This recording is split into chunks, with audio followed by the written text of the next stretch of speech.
Hello dear students and welcome to all. তোমাদের সকলকে একটি নতুন ভিডিওতে স্বাগত জানাই। তোমরা যারা 2025 স্টেট মেডিকেল ফ্যাকাল্টির এন্ট্রান্স এক্সাম দিয়ে প্যারামেডিক্যাল কোর্সে অ্যাডমিশন হতে চলেছো, তোমাদের জন্য আজকের এই ভিডিওটি খুবই গুরুত্বপূর্ণ। কারণ কি 19শে জুন একটা নতুন নোটিশ পাবলিশ করার পর থেকে তোমরা অনেকেই চিন্তিত অবস্থায় রয়েছো যে এখনও এক্সাম হলো না, এখনও কাউন্সেলিং হলো না, ডকুমেন্ট ভেরিফিকেশান আগেই কেন করাতে হবে? কারণ পরীক্ষা হওয়ার পরেই তো সাধারণত ডকুমেন্ট ভেরিফিকেশান করাতে হয়। তো 19শে জুন একটা নতুন নোটিশ পাবলিশড হয়েছে। সেই নোটিশে কি বলা রয়েছে যে অনলাইন ডকুমেন্ট ভেরিফিকেশন 20 জুন থেকে শুরু হয়েছে এবং 5 তারিখ পর্যন্ত ডকুমেন্ট ভেরিফিকেশন চলবে। তো কাদের কাদের ডকুমেন্ট ভেরিফিকেশন করাতে হবে এবং কেন ডকুমেন্ট ভেরিফিকেশন করাতে হবে সমস্ত ডিটেলসটা আমরা দেখে নিব এই ভিডিওর মাধ্যমে। তোমরা যদি চ্যানেলে নতুন হয়ে থাকো চ্যানেলটিকে সাবস্ক্রাইব করে ভিডিওটিতে অবশ্যই একটি লাইক করে দিও। প্যারামেডিক্যাল সংক্রান্ত সমস্ত আপডেটগুলো তোমরা এখানে পেতে থাকবে। তো সবার প্রথম কথা হলো 19শে জুনে যে নতুন একটা নোটিশ পাবলিশ করেছে স্টেট মেডিকেল ফ্যাকাল্টি থেকে, এখানে কি বলা রয়েছে? Online document verification for admission in different paramedical courses 2025। মানে তোমাদের যে ডকুমেন্টসগুলো রয়েছে সেই ডকুমেন্টসগুলো অনলাইনে তোমরা ভেরিফিকেশন করাতে পারবে। এটা কবে থেকে কবে? ফ্রাইডে জুন 20 থেকে স্যাটারডে জুলাই 5 বিটুইন 11 AM থেকে 5:30 PM এর মধ্যে। এবার এই সময়ের মধ্যেই কেন ডকুমেন্ট ভেরিফিকেশনটা হবে? যে তোমরা অ্যাপ্লিক্যান্ট লগ ইন করে যদি তোমরা দেখো তোমাদের যাদের যাদের ফর্ম ফিল আপ হয়ে গিয়েছে, এখনও তো ফর্ম ফিল আপের ডেট রয়েছে, এখন যাদের যাদের ফর্ম ফিল আপ হয়ে গেছে তোমাদের এবার অ্যাপ্লিক্যান্ট লগ ইনে তোমরা অ্যাপ্লিক্যান্ট লগ ইন করে দেখবে যে তোমাদের ডিভি সেকশন বা ডকুমেন্ট ভেরিফিকেশনে একটা সেকশন রয়েছে। সেই সেকশনে তোমাদের যে ডকুমেন্টসগুলো রয়েছে সেই ডকুমেন্টসগুলো তোমাদের আপলোড করতে হবে পিডিএফ ফরম্যাটে। Applicant are advise to stay alert during the verification period and regularly check applicant log in. তোমাদের অ্যাপ্লিক্যান্ট লগ ইন করে রেগুলারলি চেক করতে বলা হয়েছে যে তোমাদের ডকুমেন্ট ভেরিফিকেশনের সেকশনটা ওপেন হলো কিনা।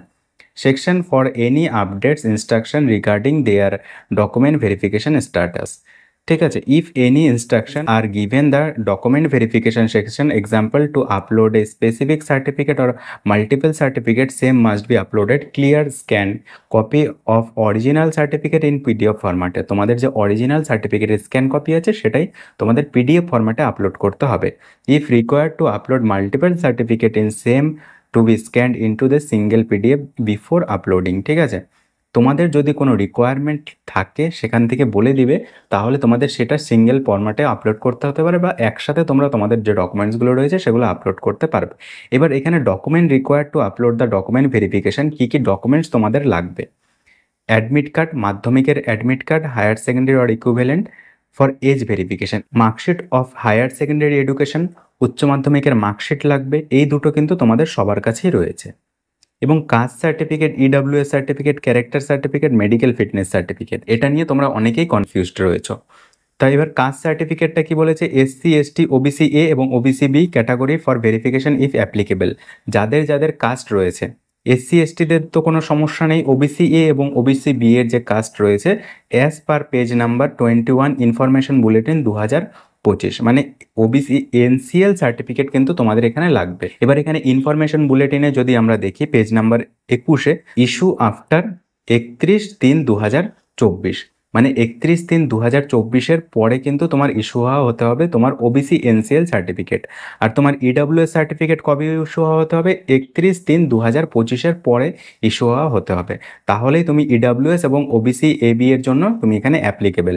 ঠিক আছে, ওবিসি এনসিএল সার্টিফিকেট এবং ইডব্লিউএস সার্টিফিকেট যদি তুমি দেখাতে পারো এই ডেটের পরে ইস্যু হওয়া, তাহলে তুমি এখানে ওবিসি সার্টিফিকেট এবং ইডব্লিউএস সার্টিফিকেট হিসেবে তুমি এখানে অ্যাডমিশন হতে পারবে। ঠিক আছে, এছাড়া কিন্তু এই সার্টিফিকেট যদি তুমি এই ডেটের মধ্যে ইস্যু হওয়া না দেখাতে পারো তাহলে জেনারেল ক্যান্ডিডেট হিসেবেই ধরা হবে। তো সুতরাং কাস্ট সার্টিফিকেট এবং ইডব্লিউএস সার্টিফিকেটের ব্যাপারটা আমরা বুঝলাম। এবার যাদের এখনো পর্যন্ত ইডব্লিউএস সার্টিফিকেট বা ওবিসি এনসিএল সার্টিফিকেট নেই, তোমরা এখনো বানাতে পারোনি, তোমাদের কিন্তু এই এখন যদি তোমরা ডকুমেন্ট অনলাইনে ভেরিফিকেশন না করো সেটা কিন্তু পরেও সুযোগ রয়েছে যে পরে আপলোড করা যাবে না বা পরে ভেরিফিকেশন করানো যাবে না, সেটা কিন্তু না। এই অনলাইন ভেরিফিকেশনটা কারণ স্টেট মেডিকেল ফ্যাকাল্টি থেকে কিন্তু পুরো প্রসেসটা ম্যানুয়ালি হয়, সেই জন্য ওরা এখন একটা সময় দিয়েছে যে তুমি অনলাইনে যদি তোমার ডকুমেন্টসগুলো ভেরিফিকেশন করিয়ে নাও তাহলে তোমার পরবর্তীতে আর ডকুমেন্ট ভেরিফিকেশন করার কোনো প্রয়োজন নেই। তো সেই জন্য অনলাইন ডকুমেন্ট ভেরিফিকেশনের সেকশনটাকে ওপেন করে, সেটা প্রতি বছর যেরকম হয় সেরকমই এই বছরও ওপেন করেছে। তোমরা যখন আবার পরীক্ষা দিয়ে দেবে তখন কাউন্সেলিংয়ের আগেও দেখবে এরকম ডকুমেন্ট ভেরিফিকেশনের সেকশন ওপেন হবে। ঠিক আছে, তো এটা নিয়ে অযথা ঘাবড়ানোর দরকার নেই, এখন থাকলেও তোমার হবে বা পরে তুমি যদি আপলোড করো, পরে যদি তুমি ডকুমেন্ট ভেরিফিকেশন করো তাতেও কিন্তু সম্ভব। তো এবার ক্যারেক্টার সার্টিফিকেট আর medical fitness certificate. Character certificate তোমাদের কোথা থেকে লাগবে? তোমরা যে স্কুল থেকে পাস আউট হয়েছো, উচ্চ মাধ্যমিক পাস করেছো, সেই স্কুলে যদি তুমি চলে যাও তাহলে তুমি সেখানে ক্যারেক্টার সার্টিফিকেট পেয়ে যাবে। অথবা তুমি যদি পঞ্চায়েত এলাকায় থাকো তাহলে পঞ্চায়েতের কাছ থেকে তুমি এই ক্যারেক্টার সার্টিফিকেট নিয়ে নিতে পারো, বা তুমি মিউনিসিপ্যালিটিতে থাকলে মিউনিসিপ্যালিটি থেকে তুমি ক্যারেক্টার সার্টিফিকেট নিয়ে নিতে পারো, ঠিক আছে। এবার মেডিকেল ফিটনেস সার্টিফিকেট, যে কোনো ফরম্যাটে মেডিকেল ফিটনেস সার্টিফিকেট তুমি এখানে ইস্যু করাতে পারবে।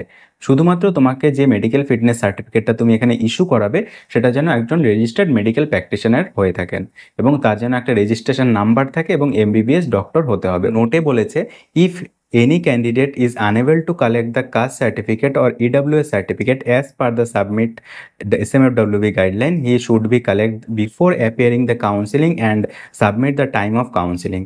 বিফোর অ্যাপিয়ারিং দ্য কাউন্সিলিং মানে কাউন্সিলিংয়ের আগে অথবা কাউন্সিলিংয়ের সময় সাবমিট যদি তুমি করতে না পারো তাহলে কিন্তু তুমি জেনারেল ক্যান্ডিডেট হিসেবে সেখানে ধরা হবে, তোমাকে কম্বাইন্ড র্যাঙ্কের মধ্যে তুমি ঢুকে যাবে। তো আশা করি তোমাদের এই ভিডিওটা দেখার পরে তোমাদের যে কনফিউশনটা ছিল সেটা ক্লিয়ার হয়েছে।